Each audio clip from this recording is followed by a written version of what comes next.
Friends, आप सभी का स्वागत है हमारे इस नए वीडियो में। हमारी जो लेक्चर सीरीज चल रही थी मैथ्स 4 की, आज उसका लेक्चर नंबर 4 होने जा रहा है। तो लास्ट वीडियो में हम लोगों ने लैग्रांज मेथड पढ़ा था, लैग्रांज मेथड देखा था। और ये लैग्रांज मेथड क्या होता है भाई, कि जो क्वाजी लीनियर डिफरेंशियल इक्वेशन होती है, जो हमारे P p plus Q q is equal to R के फॉर्म में होती है, वेयर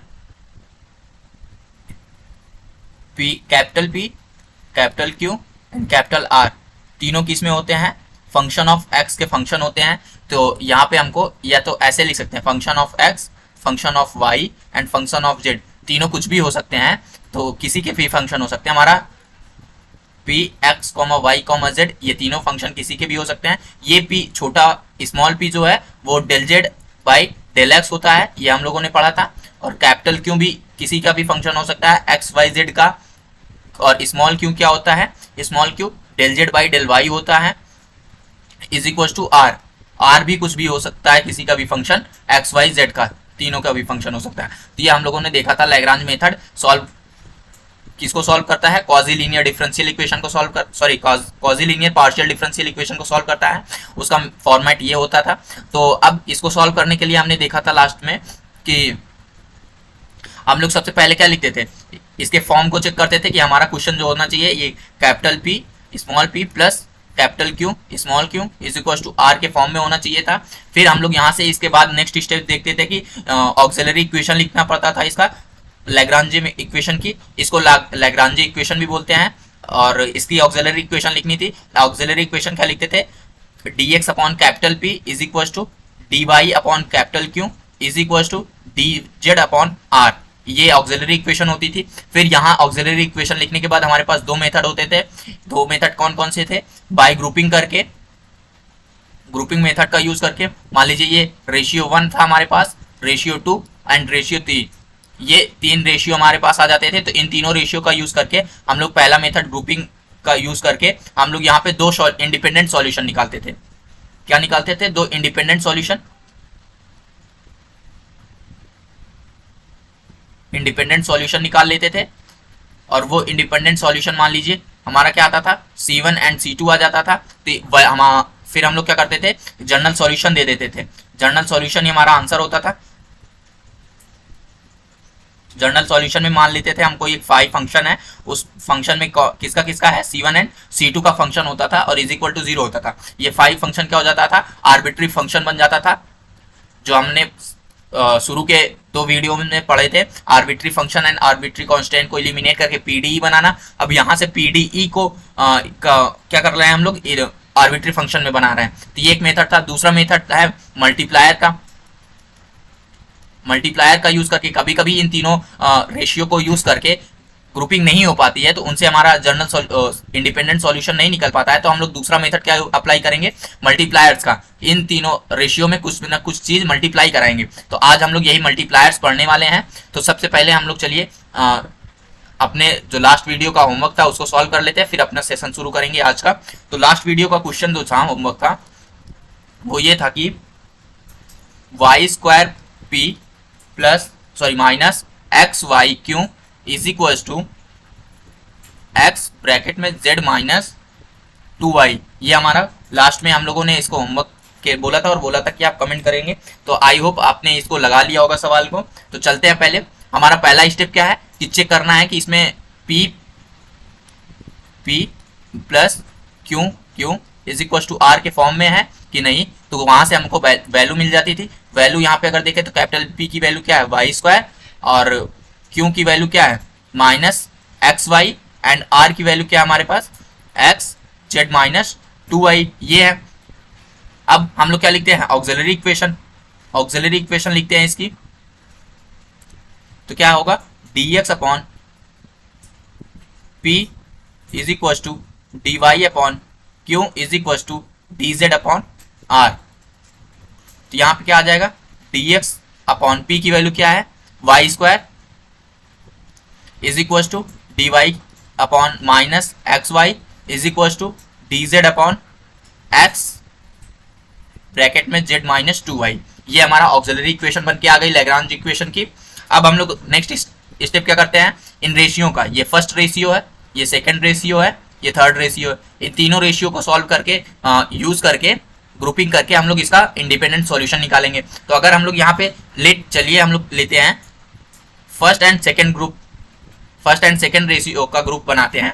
तो ये क्या है, dx upon y square is equal to d y upon minus x y है, ये हमारे पास है। तो हम लोग अगर यहाँ पे देखें तो ये वाई स्क्वायर में से एक वाई ये कट जाएगा, दोनों तरफ है, तो हमारा इक्वेशन क्या बचेगी, dx upon y is equal to d y upon minus x. अब ये वेरिएबल सेपरेबल मेथड यूज कर लेंगे तो यहाँ से इजिली इंटीग्रेट हो जाएगा। तो ये क्या हो जाएगा, x dx, हमने क्या किया, एक सेम वाले वेरिएबल को सेम तरफ मल्टीप्लाई करा लिया और या बोले क्रॉस मल्टीप्लाई कराया, यहाँ पे क्या आ जाएगा माइनस डी वाई। अब क्या करते हैं, इसका इंटीग्रेशन कर देते हैं भाई। इंटीग्रेशन करेंगे तो यहाँ पे देखिए x है और x के रिस्पेक्ट में इंटीग्रेशन हो रहा है, तो ये क्या आ जाएगा एक्स स्क्वायर बाई 2, एक्स का इंटीग्रेशन, और यहाँ पे क्या है माइनस बाहर ही आ जाएगा, y का करना है y के रिस्पेक्ट में, तो यहाँ पे भी वही आ जाएगा वाई स्क्वायर बाई 2। अब कोई कांस्टेंट आएगा, मान लीजिए c1 कांस्टेंट आ गया, तो यहाँ पे अब आगे सॉल्व करते हैं, तो ये आ गया x square plus 2 plus y square by 2 is equal to c1। अब ये आ गया हमारा अब सॉल्यूशन, ये इंडिपेंडेंट सॉल्यूशन आ गया। हम लोग इसको और क्या लिख सकते हैं, x square plus y square, यहाँ पे 2 मल्टीप्लाई करा देंगे 2c1, और इस 2c1 को एक कोई नया कांस्टेंट मान लेते हैं a। ये हमारा आ गया पहला सॉल्यूशन। अब आप भी सॉल्व किए होंगे तो पहला सॉल्यूशन आपको यही मिला होगा। अब चलते हैं हम लोग कोई दूसरा पकड़ते हैं, तो यहाँ पे या तो सेकंड थर्ड को एक ग्रुप बना लेते हैं या फर्स्ट थर्ड को एक ग्रुप बना लेते हैं, तो किसी के वो पकड़ लेते हैं। तो हम लोग सेकंड एंड थर्ड को लेके चलते हैं। अब सेकंड थर्ड का अगर ग्रुप बना है तो d y upon minus x y is equal to d z upon x bracket में जेड माइनस 2y है। तो यहाँ पे क्या हो जाएगा, यहाँ पे सबसे पहले तो x को x से डिवाइड कर देंगे, x को x से काट दिया, तो यहाँ पे क्या बचा d y upon y minus का is equal to z upon z minus 2y। तो यहाँ पे ये ऐसे सॉल्व नहीं हो रहा क्योंकि यहाँ पे देखिए ये y है, यहाँ पे भी 2y है। तो अब हम लोग क्या करेंगे, अगर इंटीग्रेशन करेंगे तो ये 2y इधर से इंटीग्रेट नहीं होगा, क्योंकि यहाँ पे देखिए मैं ये बताना चाह रहा हूँ ये D z upon z minus 2y है। अगर इसका इंटीग्रेशन यहाँ करेंगे तो ये जेड माइनस 2y और ये y इस वाले वेरिएबल से जेड के रिस्पेक्ट में इंटीग्रेट होगा नहीं, तो यहाँ पे ये इंटीग्रेशन ऐसे पॉसिबल है नहीं। तो हम लोग पहले क्या करते हैं, क्रॉस मल्टीप्लाई करते हैं। क्रॉस मल्टीप्लाई कराएंगे तो माइनस बाहर रहेगा, डी वाई में मल्टीप्लाई होगा z minus 2y is equal to इधर डी जेड में y का मल्टीप्लाई हो जाएगा। तो हम लोग क्या करते हैं, डी वाई, ये देखिए इसको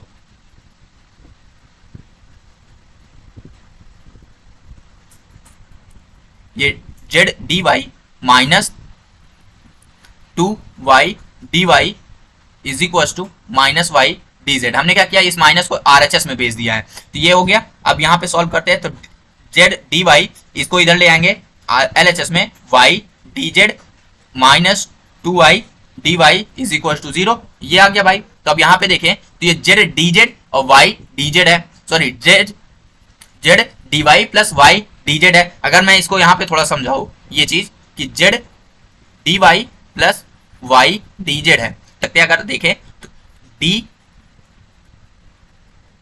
ये है डी जेड इंटू वाई का डिफ्रेंसिएशन। अगर हम लोग इसका डिफ्रेंसिएशन करते हैं तो ये एक फंक्शन, ये दूसरा फंक्शन, दो फंक्शन है और बीच में प्रोडक्ट रूल लगा, प्रोडक्ट है, तो यहाँ पे डिफ्रेंसिएशन का प्रोडक्ट रूल लग जाएगा। प्रोडक्ट रूल लगाएंगे तो first function as it is second function का differentiation plus second function as it is first function का डिफ्रेंसिएशन। तो ये इस चीज को हम लोग क्या लिख सकते हैं, डी जेड इंटू वाई, तो मतलब जेड एंड वाई का डिफ्रेंसिएशन। तो यहाँ पे यही सेम चीज लिखा है ये, तो हम लोग इसको डायरेक्ट क्या लिख सकते हैं, d z into y minus का 2y d y is equal to 0। अब हम लोग क्या कर देते हैं, इंटीग्रेट कर देंगे। तो इंटीग्रेट करेंगे यहाँ पे तो ये d और इंटीग्रेशन डिफ्रेंसिएशन को कट कर देगा, तो ये जेड वाई बचेगा माइनस, यहाँ पे करेंगे तो 2 कांस्टेंट है, y का डी वाई के रिस्पेक्ट में करें, y के रिस्पेक्ट में ही करेंगे तो वाई स्क्वायर बाई 2 आ जाएगा इज इक्वल टू 0। यहाँ से 2 से 2 कैंसिल हो गया, z y minus y square is equal to 0। Sorry यहाँ पे भी इंटीग्रेशन होगा तो हमारा कांस्टेंट वैल्यू बचेगी ना, तो ये हो जाएगा C2, ये हो जाएगा C2। तो तो हमारा ये दूसरा इंडिपेंडेंट सॉल्यूशन आ गया। अब हमारे पास दोनों सॉल्यूशन आ गए तो हमारा जनरल सॉल्यूशन क्या होगा? जनरल सॉल्यूशन अगर देखें तो फाई फंक्शन है और C1 C2 होगा इज इक्वल टू 0। अब यहाँ पे C1 के जगह पे क्या है? A है, तो A वाला फंक्शन रखेंगे, तो x square plus y square, और ये C2 क्या है? ZY minus y square is equal to 0। ये आ गया हमारा आंसर। ठीक, आई होप आपका भी यही आंसर सेम ही आया होगा। तो ये था हमारा होमवर्क सवाल जो हम लोगों ने होमवर्क दिया था, आपको सॉल्व करना था। अब चलिए हम लोग एक और एग्जांपल लगाते हैं। लैग्रांज मेथड एक वेरी इंपॉर्टेंट है क्योंकि ये क्वेश्चन यूनिवर्सिटी में पक्का यहां से मिलेगा। एक अगर दूसरा क्वेश्चन लगाएं तो हमारे पास दूसरा क्वेश्चन है pz minus qz is equal to z square plus x plus y का होल स्क्वायर। अब ये हमारे पास क्वेश्चन है, इसको भी सॉल्व करना है।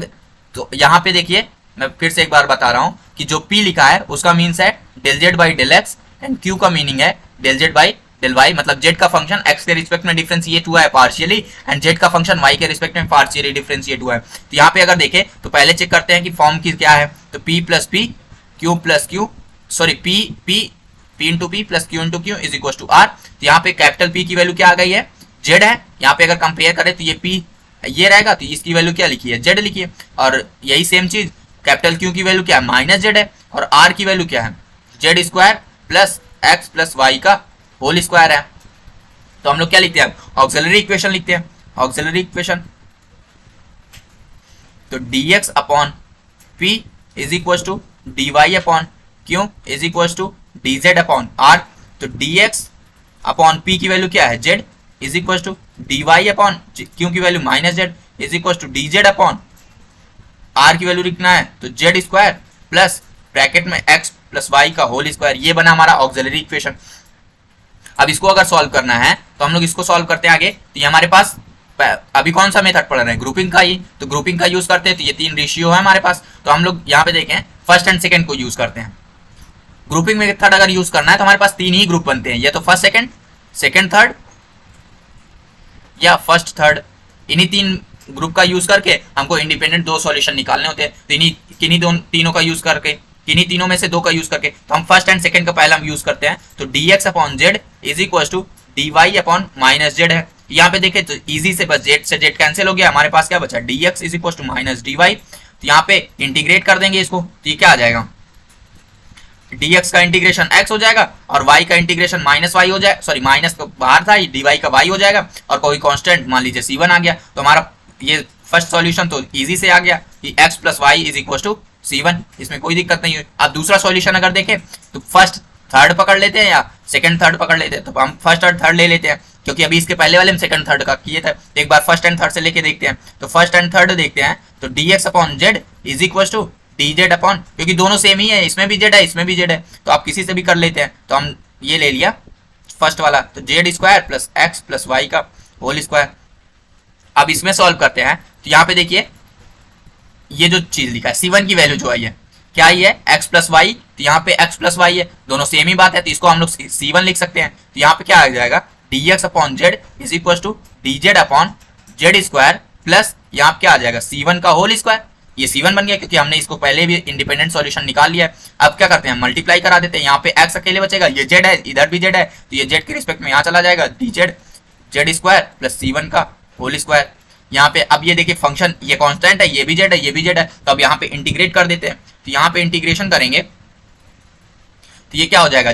dx का x हो जाएगा और इधर वाले का इंटीग्रेशन करना है। तो देखिए इंटीग्रेशन करने के लिए हम लोग क्या करते हैं? इस वाले को पहले सब्स्टिट्यूशन मेथड लगेगा यहाँ पे इंटीग्रेशन करने के लिए। तो हम लोग क्या करते हैं? जेड स्क्वायर प्लस C1 का whole square is equal to t let कर लेते हैं। ठीक, यहाँ पे टी लेट करेंगे तो क्या आ जाएगा? 2z dz is equal to dt, क्योंकि भाई यहाँ पे C1 क्या है? कोई कांस्टेंट वैल्यू है और कांस्टेंट को डिफरेंशिएशन 0 होता है। तो यहाँ पे इसीलिए जेड स्क्वायर का हुआ 2z dz और t का हो गया dt। तो यहाँ पे क्या करेंगे? Z dz is equal to हो जाएगा dt बाई 2। तो यहाँ पे ये वैल्यू पुट कर देते हैं। तो यहाँ पे इंटीग्रेशन करेंगे तो जेड dz की वैल्यू क्या हो जाएगी? dt बाई 2 और इसकी वैल्यू हो गई t। तो यहाँ पे ये 1/2 आ जाएगा बाहर, तो x इज इक्वल टू आ गया 1/2 dt अपॉन t। ये क्या हो जाएगा? 1/2 dt अपॉन टी का इंटीग्रेशन क्या हो जाएगा, 1/t का इंटीग्रेशन क्या होता है, log t। अब t की वैल्यू पुट कर देंगे, यहाँ पे आ जाएगा हमारे पास solution x is equal to 1/2 log t की वैल्यू पुट करेंगे तो जेड स्क्वायर प्लस C1 का होल स्क्वायर, ये आ गया। अब C1 की वैल्यू भी पुट कर देते हैं क्योंकि C1 भी तो लेट किए थे हम लोग ना, तो ये क्या हो जाएगा log z square plus C1 की वैल्यू क्या थी, x प्लस वाई का होल स्क्वायर। देखिए यहाँ यही तो थी C1 की वैल्यू जो हमने क्वेश्चन में पुट किया था, तो ये आ गया हमारा दूसरा सॉल्यूशन। यहाँ पे इसके साथ इंटीग्रेशन करेंगे तो यहाँ पे C2 भी चलेगा, ये C2 हम लोग भूल गए, तो ये C2 भी चलता रहेगा। तो C2 की वैल्यू अगर यहाँ पे देखें क्या आएगा, x minus 1/2 log z square plus bracket में x प्लस वाई का whole square is equal to C2। ये आ गया हमारा दूसरा इंडिपेंडेंट सॉल्यूशन। ये यहाँ पे दो चीज इंपॉर्टेंट थी। अब इसका जनरल सॉल्यूशन अगर बोला जाए, इस डिफरेंशियल इक्वेशन का जनरल सॉल्यूशन क्या आया, फंक्शन फाई। अब दो C1 एंड C2 आएंगे, C1 C2 is equal to 0। अब C1 की वैल्यू क्या आई है, ये x प्लस वाई, तो C1 की वैल्यू पुट कर देते हैं, तो phi is equal to x plus y आ गया। C2 की वैल्यू ये लिखी है, x minus 1/2 log z square plus x plus y का होल स्क्वायर, ये आ गया हमारा इज इक्वल टू 0। ये आ गया हमारा पूरा इसका सॉल्यूशन। इसमें हमने दो चीज इंपॉर्टेंट देख लिया।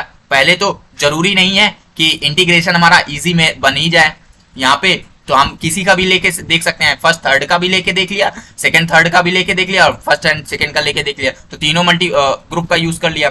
अब यहाँ पे एक चीज जो सीखने वाली चीजें थी वो ये थी, ये जो चीजें हैं कि z d y plus y d z, इसका डिफ्रेंसिएशन इसको लिखते हैं जेड इंटू वाई का होता है। तो ये चीज इंपॉर्टेंट थी जो लास्ट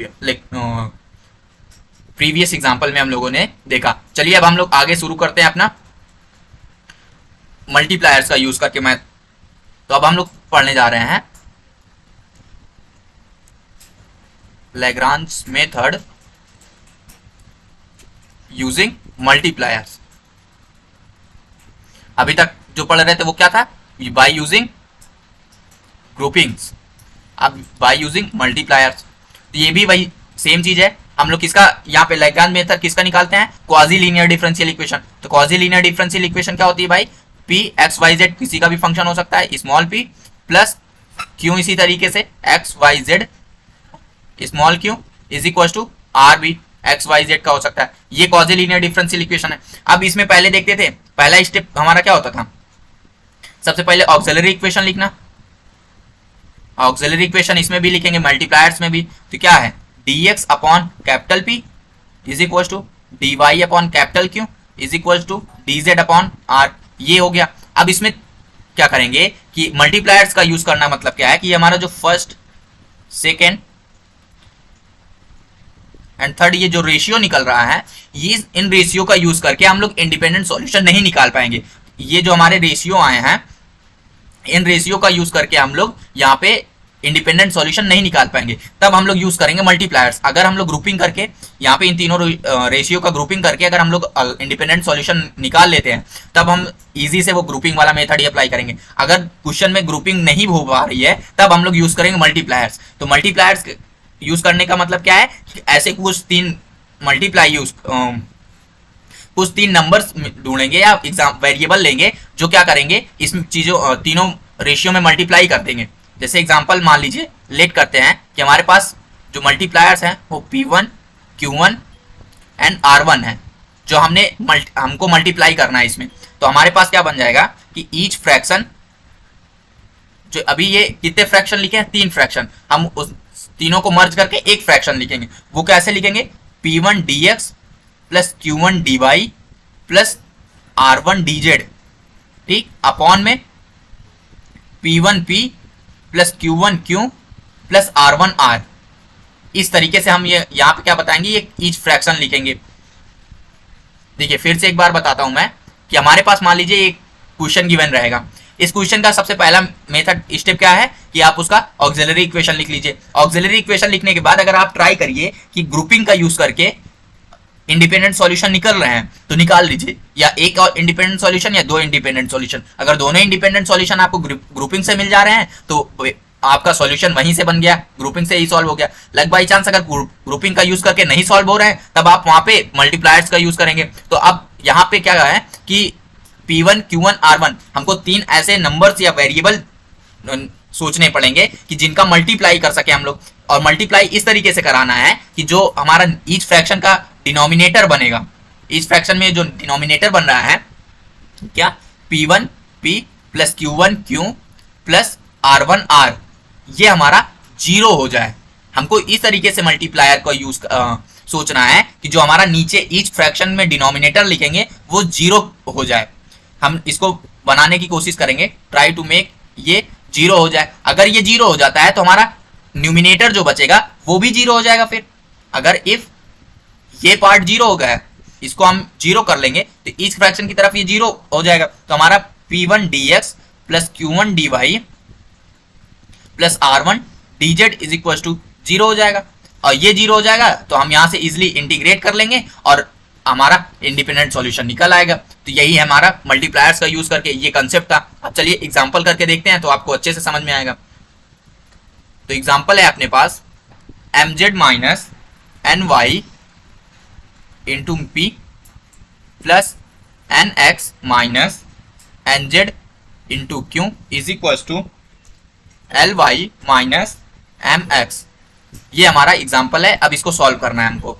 तो यहाँ पे देखिए सबसे पहले हम लोग क्या करते हैं, फॉर्मेट चेक करते हैं। तो ये p plus q is equal to r इसके फॉर्म में है। अब यहाँ पे देखिए कैपिटल P क्या है mz minus ny, capital Q क्या है nx माइनस lz और कैपिटल R क्या है ly माइनस mx। ये तीनों वैल्यू मिल गई हमको। अब क्या करते हैं, ऑक्सिलरी इक्वेशन लिखते हैं। ऑक्सिलरी इक्वेशन कैसे लिखी जाती है, dx upon p is equal to dy upon q is equal to dz upon r। ठीक, अब यहाँ पे पुट लिखें तो p की वैल्यू क्या है mz minus ny is equal to dy upon nx minus lz is equal to dz upon ly minus mx।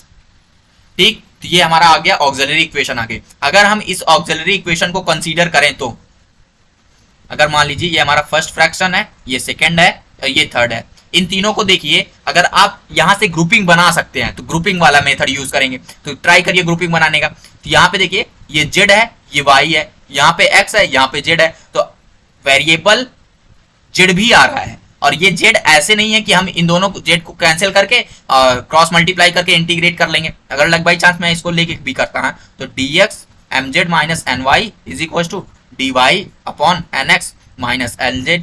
अब यहाँ पे कोई किसी भी तरीके से बस हमारे पास केवल और केवल क्या मेथड है, क्रॉस मल्टीप्लाई कराएंगे, इसका इधर मल्टीप्लाई कराएंगे, इसका इधर मल्टीप्लाई कराएंगे और मल्टीप्लाई कराएंगे तो ये z बच जाएगा और इधर मल्टीप्लाई कराएंगे ये भी z बच जाएगा। तो यहाँ पे क्रॉस मल्टीप्लाई कराने के बाद ग्रुपिंग का यूज करके तो यहाँ पे इंटीग्रेशन नहीं हो पाएगा और हमारा इंडिपेंडेंट सॉल्यूशन नहीं मिल पाएगा। इसलिए हम लोग यहाँ पे क्या यूज करेंगे, मल्टीप्लायर्स यूज करेंगे। अब मल्टीप्लायर्स कैसे यूज करेंगे कि हम जो डिनोमिनेटर बनेगा इस फ्रैक्शन का, ऐसे चीज सोचिए कि इसमें और इसमें और इसमें तीनों को ऐड करने के बाद मल्टीप्लाई करके ऐड करने के बाद ये जीरो बन जाए। तो अगर कंसीडर करें तो हमारे पास जो ऑक्सिलरी इक्वेशन लिखी है mz minus ny is equal to dy upon nx minus lz is equal to dz upon ly minus mx। और ये मल्टीप्लायर्स आपको ये एग्जांपल में ही ऑक्सिलरी इक्वेशन लिखने के बाद आपको खुद ही पता चल जाएगा। जैसे यहाँ पे देखिए, यहाँ पे mz माइनस ny है तो यहाँ पे क्या मिसिंग है, दो चीज मिसिंग है। यहाँ पे देखिए एक L एक X, दोनों एक टर्म यहाँ पे मिसिंग नहीं है, नहीं है। तो यहाँ पे इन दोनों में से मैं एक चीज ले लेता हूँ। तो यहाँ पे हम क्या मल्टीप्लाई करा लेते हैं, पहले मल्टीप्लायर्स यूज कर रहे हैं, मल्टीप्लायर्स फर्स्ट। ठीक, वो क्या है P1 plus comma Q1 comma R1 ये है। इसके बराबर हम लोग क्या मल्टीप्लाई करा रहे हैं, पहले मल्टीप्लाई करा रहे हैं L का। फिर यहाँ पे देखें तो nx है माइनस lz है। तो अब यहाँ पे क्या मिसिंग है, m एंड y मिसिंग है। तो यहाँ पे हम क्या लिखते हैं, पहले m मल्टीप्लाई करा लेते हैं। फिर यहाँ पे देखें तो ly माइनस mx है। तो यहाँ पे अब क्या मिसिंग है, n एंड z मिसिंग है। तो हम यहाँ पे ले लेते हैं n। तो यहाँ पे हम लोग मल्टीप्लाई क्या कराने वाले हैं, l m n मल्टीप्लाई कराने वाले हैं। तो हमारा ईच फ्रैक्शन क्या बनेगा, each fraction will be is equal to क्या होता है, P1 dx plus Q1 dy plus R1 dz upon P1P plus Q1Q plus R1R। अब आगे देखें तो वैल्यू पुट करते हैं, तो वैल्यू क्या लिए हैं, P1 देखिए P1 की वैल्यू क्या है L, तो L dx plus M dy plus N dz upon P1P की वैल्यू क्या है, P1 की वैल्यू है L मल्टीप्लाई किससे कराना है, mz minus ny plus Q1 की वैल्यू M और Q की वैल्यू क्या है nx minus lz plus R1 की वैल्यू क्या है n और R की वैल्यू क्या है ly माइनस mx। ये है, तो अब इसको आगे सॉल्व करते हैं। आगे सॉल्व करेंगे तो ये L dx plus M dy plus N dz as it is रहेगा, नीचे मल्टीप्लाई कराते हैं तो ये क्या बन जाएगा L mz minus L ny plus का M nx माइनस का M lz प्लस का N ly माइनस का N mx। अब यहाँ पे देखें तो ये L mz या ये कहीं पे लिखा है, ये देखिए सेम चीज M lz, अब ये L mz लिखा है, ये M lz लिखा है, तो दोनों सेम बात है, और ये माइनस का है और ये प्लस का है तो ये कट जाएगा। सेम इसी तरीके L n y लिखा है, ये L n y लिखा है, ये प्लस का है, ये माइनस का है, ये भी M n x है, ये भी N m x है, तो ये सम कट के जीरो आ गया, नीचे क्या आ गया जीरो। तो ये ईच फ्रैक्शन जो था हमारा ये क्या हो जाएगा अब L dx plus M dy, ये नीचे जीरो हो गया तो ये क्या हो जाएगा जीरो हो जाएगा, जीरो के बराबर हो गया। तो यहाँ पे क्या कर देते हैं, अब इंटीग्रेट कर देते हैं इस टर्म को, तो इस टर्म को जब इंटीग्रेट करेंगे तो यहाँ पे L कांस्टेंट है बाहर हो जाएगा, इंटीग्रेशन dx का होगा, फिर M बाहर हो जाएगा और dy का इंटीग्रेशन होगा, फिर N इसी तरीके कांस्टेंट है बाहर होके dz का होगा, इधर कांस्टेंट की वैल्यू रहेगी, इसको इंटीग्रेट करेंगे तो ये कोई कांस्टेंट पे आ जाएगा जीरो का। तो यहाँ पे क्या हो जाएगा L dx का करेंगे x प्लस M, dy का करेंगे y प्लस N, dz का करेंगे तो z, इधर क्या आ जाएगा c1। तो ये हमको क्या मिल गया, पहला सॉल्यूशन मिल गया हमारा। अब हम लोग इसी तरीके दूसरा कोई मल्टीप्लायर यूज करते हैं इसमें इस फ्रैक्शन का बनाने के लिए। अब दूसरा मल्टीप्लायर यूज करेंगे तो देखिए ये मैं पहले इसीलिए एक साथ ही लिखता चला गया, अब ये तीनों मिसिंग है, इन तीनों का मल्टीप्लाई करा देंगे तो हमारा क्या बनता जाएगा, दूसरे मल्टीप्लायर्स ही हो जाएंगे। तो दूसरा मल्टीप्लायर्स हम लोग लिखते हैं यहीं पे, मल्टीप्लायर्स P1 या P2 Q2 R2 is equal to क्या है x y z। ठीक, अब हमारा इस फ्रैक्शन जो बनेगा वो क्या होगा, इस फ्रैक्शन अगर देखें तो x dx plus y dy plus z dz upon में x, अब x के साथ में क्या मल्टीप्लाई कराना है mz minus ny, mz minus ny plus y, y के साथ में क्या मल्टीप्लाई होना है nx minus nz, nx minus nz is equal two plus z के साथ में आपका मल्टीप्लाई होना है ny minus mx, ny minus mx। ठीक, तो अब ये तो यहाँ पे देखें तो each fraction is equal to क्या होगा x dx plus y dy plus z dz upon ये क्या हो जाएगा x m z minus n x y plus का यहाँ क्या बनेगा n x y मल्टीप्लाई कराने के बाद फिर आगे क्या बनेगा l y z प्लस यहाँ पे मल्टीप्लाई कराएंगे z का तो ये क्या बनेगा l z y माइनस का m x z। यहाँ पे देखिए x m z ये तीनों टर्म है, यहाँ पे भी m x z है, ये माइनस का ये प्लस का कैंसिल हो जाएगा, ये n x y कैंसिल हो गया, ये l y z कैंसिल हो गया, तो ये नीचे क्या डिनोमिनेटर जीरो हो गया। जब डिनोमिनेटर जीरो हो जाएगा तो न्यूमिनेटर भी जीरो के इक्वल हो जाएगा, तो x dy plus y dy plus z dz is equal to क्या हो गया जीरो। अब क्या करते हैं इंटीग्रेट कर देते हैं इसका तीनों को, दोनों तरफ जब इंटीग्रेट करेंगे तो यहाँ क्या आ जाएगा, ये x का y सॉरी ये x लिखा है x dx है, एक्स के रिस्पेक्ट में क्या आ जाएगा, x square by two, y का वाई के रिस्पेक्ट में y square by two, z का जेड के रिस्पेक्ट में z square by two is equal to C2 आ जाएगा। यहाँ पे दूसरा कांस्टेंट, इसको क्या लिख सकते हैं, x square plus y square plus z square, 2 को कॉमन लेके इधर का मल्टीप्लाई करा देंगे, ये C2 और C2 का एक नया कांस्टेंट a मान लेते हैं। तो हमारा दूसरा सॉल्यूशन क्या आ जाएगा, x square plus y square plus z square is equal to a, ये आ जाएगा हमारा दूसरा सॉल्यूशन। और कंप्लीट सॉल्यूशन अब हमको क्या जनरल सॉल्यूशन जो देना है वो क्या होगा, जनरल सॉल्यूशन हमारा फाई C1 कॉमा a लिख लेते हैं इज इक्वल टू 0। तो फाई C1 की वैल्यू क्या आई थी भाई, Lx plus My plus Nz, तो Lx plus My plus Nz पहला सॉल्यूशन था। दूसरा सॉल्यूशन आया है x square plus y square plus z square is equal to 0, ये देखिए दूसरा सॉल्यूशन था। तो ये आ गया हमारा आंसर। आई होप अब आपको समझ में आया होगा थोड़ा सा कि मल्टीप्लायर्स का यूज क्यों करते हैं और कैसे यूज होता है। अब चलिए एक एग्जांपल और करके देखते हैं। दूसरा एग्जांपल है हमारे पास y square plus z square p minus x y q is equal to minus z x,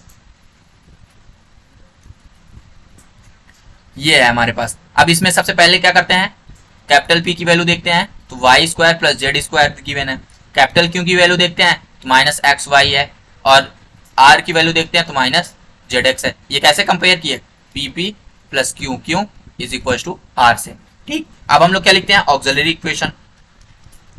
तो क्या होती है, d x upon p is equal to d y upon q is equal to d z upon r. तो यहाँ क्या आ जाएगा, d x upon p की वैल्यू क्या है, y square plus z square is equal to d y upon minus x y is equal to d z upon minus z x. अब यहाँ पे देखिए ग्रुपिंग का यूज करके कुछ सॉल्यूशन निकल रहा है, कोई सॉल्यूशन नहीं निकल रहा है। यहाँ पे वाई जेड है, यहाँ पे एक्स वाई है, कोई एक दूसरे से कट भी नहीं रहे हैं और इंटीग्रेट नहीं हो पाएगा क्योंकि डी एक्स और डी वाई है, जेड का क्या करेंगे फिर, इसीलिए यहाँ पे क्या करेंगे, मल्टीप्लायर्स का यूज करते हैं, इसका यूज करते हैं। अगर देखें यहाँ पे तो ये फ्रैक्शन 1 है, ये फ्रैक्शन 2 है और ये फ्रैक्शन 3 है। अब देखिए अगर हम फ्रैक्शन 2 एंड 3 को कंसीडर करें, ग्रुपिंग कर रहे हैं सेकेंड एंड थर्ड को, वैसे तो फर्स्ट सेकेंड से नहीं मिल रहा है, सेकेंड थर्ड से एक बार अगर देखें तो यहाँ पे देखिए ये x है, यहाँ पे x है और x x को कट जाएगा तो y का y के x का सॉरी z का z में, तो यहाँ पे ग्रुपिंग से बन जा रहा है एक सॉल्यूशन। तो हम लोग यहाँ क्या हल कर लेंगे, तो dy by minus x y और dz upon minus z x. तो यहाँ पे देखे तो ये x से x कैंसिल हो जाएगा, तो यहाँ क्या बचेगा, minus dy by y is equal to minus dz by z. अब यहाँ पे अगर इंटीग्रेशन कर देंगे तो इजी से एक सॉल्यूशन हमको इंटीग्रेट कर लेते हैं। इंटीग्रेशन में देखें तो ये माइनस माइनस एक दूसरे से कट गया, दोनों तरफ है। अब इसका क्या आएगा, 1 अपॉन वाई का log y is equal to इधर क्या आ जाएगा, लॉग जेड आ जाएगा, और जो कांस्टेंट वैल्यू लेंगे वो भी लॉग की ही लेंगे, तो लॉग C1। तो यहाँ पे क्या आ जाएगा, log y minus log z is equal to log C1। ये क्या होता है, आप प्रॉपर्टी पढ़े होंगे, log m minus log n is equal to होता है लॉग m बाई n। तो यही सेम तरीके यहाँ पे हो जाएगा, तो ये क्या हो जाएगा, log y by z is equal to log C1।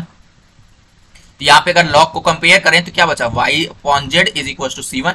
ये आ गया हमारा पहला सॉल्यूशन, ये हो गया। ठीक, एक सॉल्यूशन मिल गया हमको ग्रुपिंग से। अब दूसरा सॉल्यूशन ग्रुपिंग से नहीं मिल पाएगा, चाहे हम पहले सेकंड को ले लें और फर्स्ट और थर्ड को ले लें, दोनों से नहीं हो पाएगा। तो इसलिए अब हम लोग क्या करते हैं, मल्टीप्लायर्स का यूज करते हैं। मल्टीप्लायर्स का यूज करेंगे तो यहाँ पे क्या मल्टीप्लाई कराते हैं, P1 Q1 एंड R1। तो अब सोचते हैं कि P1 Q1 R1 क्या होना चाहिए। अगर यहाँ पे देखें तो ये वाई स्क्वायर जेड स्क्वायर है, यहाँ पे क्या है एक्स वाई है और यहाँ पे क्या है जेड एक्स है। तो ऐसा लेना है कि हमारा डिनोमिनेटर क्या हो जाए, 0 हो जाए। तो इसके लिए हम लोग क्या करते हैं, अगर यहाँ पे x का मल्टीप्लाई करा दें तो ये क्या हो जाएगा, x y square plus x z square. पहले में अगर इसमें हम लोग x का मल्टीप्लाई कराएं तो ये x square x y square और एक्स जेड स्क्वायर हो जाएगा प्लस का। यहाँ पे अगर y का मल्टीप्लाई करा दें तो ये एक्स वाई स्क्वायर हो जाएगा, तो ये माइनस का और ये प्लस का कट जाएगा। सेम इसी तरीके यहाँ z का मल्टीप्लाई करा देंगे तो एक्स जेड स्क्वायर हो जाएगा। तो हम लोग यहाँ पे क्या मल्टीप्लाई कराते हैं, एक्स वाई जेड। ये हम लोगों को कैसे मल्टीप्लायर सोचने का तभी आ पाएंगे जब हम लोग ढेर सारी प्रैक्टिस करेंगे इस क्वेश्चंस की, तब आ पाएंगे। तो हमारा ईच फ्रैक्शन क्या हो जाएगा, जब आप प्रैक्टिस करेंगे तो आपको क्वेश्चन देखते ही समझ में आने लगेगा। इस fraction will B P1 dx plus Q1 dy plus R1 dz upon P1P plus Q1Q plus R1R। यहाँ पे आगे क्या बचेगा, P1P, P1 की वैल्यू क्या है लिए x dx plus y dy plus z dz upon P1P की वैल्यू क्या है, P1 की वैल्यू x, P की वैल्यू है y square plus z square plus में Q1 की वैल्यू क्या है y और Q की वैल्यू है माइनस का एक्स वाई प्लस R1 की वैल्यू क्या है z और R की वैल्यू है माइनस का zx।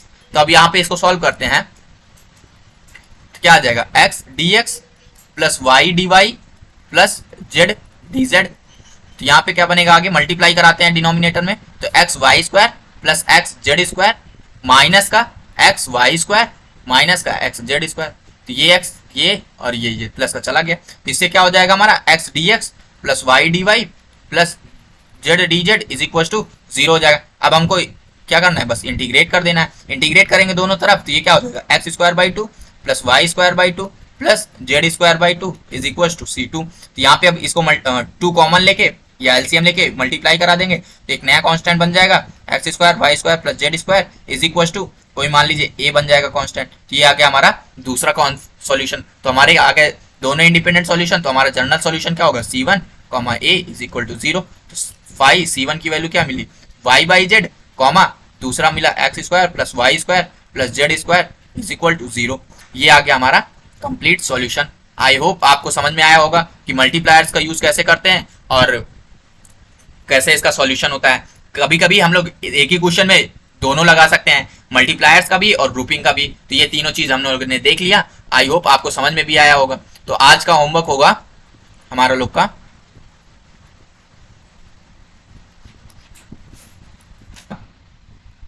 y plus z p plus z plus x q is equal to x plus y. ये वेरी इंपॉर्टेंट सवाल है, ये हमारे AKTU में अभी रिसेंट में आई है 223 में।